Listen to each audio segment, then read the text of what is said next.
More of the same. See, Ross I'm believes... actually going to make sure this dies now. Ross believes in conventional episode endings, whereas I believe an episode should just flow naturally through conversation into the next one, so... I mean, it's far easier for me in editing to know, like, how much we recorded today. You just go to 15 and then hear when the conversation ends. Except we very often don't do that. In fact, I think we've never actually done that. We've literally never been No, good because at that. you've always enforced this method of... But whenever, it's alright. You're editing, so... We've already decided, like, it's hard enough getting into a room to record this anyway. It took 3 months, Jake. I want to make sure shit gets done. That's true. But that's more of a schedule thing. Yeah. Hey, being an adult sucks. Don't do it. It does suck.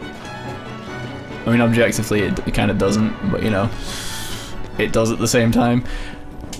Maybe it didn't if you were an adult in the 80s. If you believe that. Now it's kind of shitty.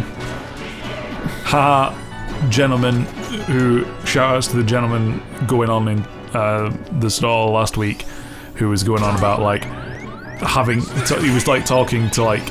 I don't think it was his son, I think it was just someone's friend, and he was like, when I was your age, I had a house. Oh! Did you? Good for you. Nice to hear, Roger. Do you know what we have? A dying planet and crippling debt. Thanks. Joe's fault it is. It's yours, Roger. Look what you did. I'm glad you've got an house. Good for you. I'm taking dead. your house. That is the ultimate way we end this. Today we're getting... Battle to the Today death. on the episode of, like... shit things Jake says that he probably shouldn't is that if it gets to it, guys, just take the old people's houses. Just take them. If they want to brag about them, well, if they're so good, I've got to have it. I'm having yours. Are you gonna stop me? You're old. Alright, that concludes That concludes story time with Jake. I don't remember how to deal with these, do you? Eat the rich, kill the old. Make way for the new. What do you do with these, by the way? I don't remember. Gravity? Yeah. See ya. Who's got all the answers today? Who's got all the I answers don't remember today? this game. Puppies! Hey, remember what we didn't do? Puppies! Right, does that take us far enough to... Probably not. Get in the TARDIS. Hey, do you like that show now or not? I can never remember with you. See, to say do I like Doctor Who is vague. Because Yeah, there's because, a like, lot of there's- it. Certain parts of it are just kind of bad. Ask me which parts. Okay. I guess... See, I've lost track of it as well. I stopped watching... I know in the Matt names of Smith all era. of them, just say like number. No, like, I stopped watching at Matt Smith era. Ah. Like, at the arse end of that. I didn't, it only got worse. Good. Then where did it go? Well, Peter Capaldi's a fantastic actor and did a great job as Doctor Who. Yeah, that's the thing. I know they haven't unfortunately- cast a bad Doctor recently. Unfortunately, it was still under... Okay, is the new one bad? I shot a Ross a look. Is the new From one that bad? statement. Yes. We'll get there. We'll get there. As I was saying, Capaldi, great actor, great Doctor Who, some interesting episodes in there. Unfortunately, once again, the overarching plot of the series was once again written by Stephen Moffat, who I have gone on record saying is a hack. He cannot end stories, he cannot kill off his characters in satisfying ways. That's the big problem I have with... He's awful. Yeah, he always needs to write in a way that he has a way to bring it back when he needs, for when ratings go down. Yup. Here's the thing, Russell T Davies did similar things, but in satisfying ways. The way Rose left the series was a satisfying end to that character, and they were still able to bring her back for later stuff. The way some of them other characters leave that series is dumb. But yeah, let's move on to... Do you know what? I don't even know a I name. didn't think we'd have this. because normally I'm like, I'll say one controversial thing in a session and then I won't have to do it again. And we'll just leave it at that, and that could be our one fun little moment of the week. Jodie Whittaker is probably one of the worst Doctor Who's there's ever been. Probably, she is the worst. Okay, but why? Because it's not controversial if she's bad because of like bad acting or bad writing. It's like it's controversial because she's a woman. I was so ready for a female Doctor. Yes. I was in. Jodie Whittaker is a fantastic actress in the other things she's been in. Here's the thing. I don't blame her for what happened. Okay, what happened? Because I remember I stopped watching. So for starters, they should not have given a sci-fi series to a man that has only ever wrote contemporary crime dramas. Yeah. Because it's very clear they don't know how to work it for a start. He didn't know what he was doing. Chibnall didn't have a clue. But they got the script down, and I don't even really blame Chibnall that much. They got the script down, they were comfortable with the cast. Problem number one. What time are we? Yeah, we're on 6 minutes in. We got time for this because I'm about to break this shit down. Problem number one. Oversaturation of the cast. He had 3 companions. Oh god, why? Well, she had 3 companions. One of them is a likeable character. Do you want to know why one of them is a likeable character? Go on. Because one of them is Bradley Walsh. Okay. And he's just Bradley Walsh. I can't even remember the name of the character he plays in it. It is just Bradley Walsh in the TARDIS. Spot on. Best part of the series, that. The other two. Okay. Fair enough to the female actress who's on that. She's serviceable. She gets some really dire, like, lines really bad in line it. reads. Yeah. But, like, there's no way you can do the line read she was being given. Because, again, one of the problems was the writing. Yeah.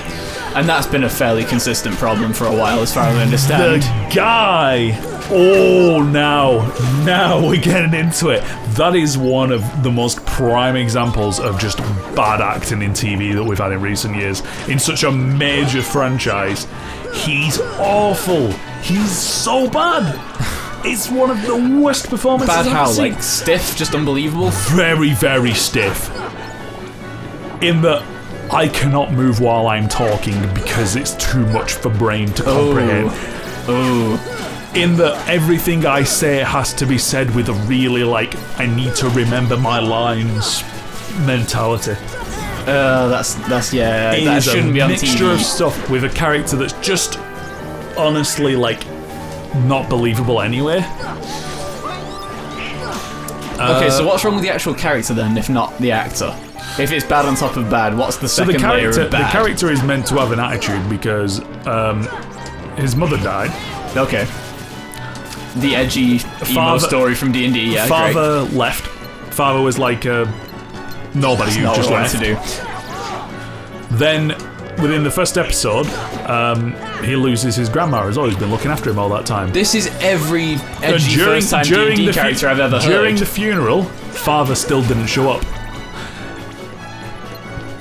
Right? Yeah. It might be contrived at this point. Oh yeah, that's a word, right? We've seen it 100 times.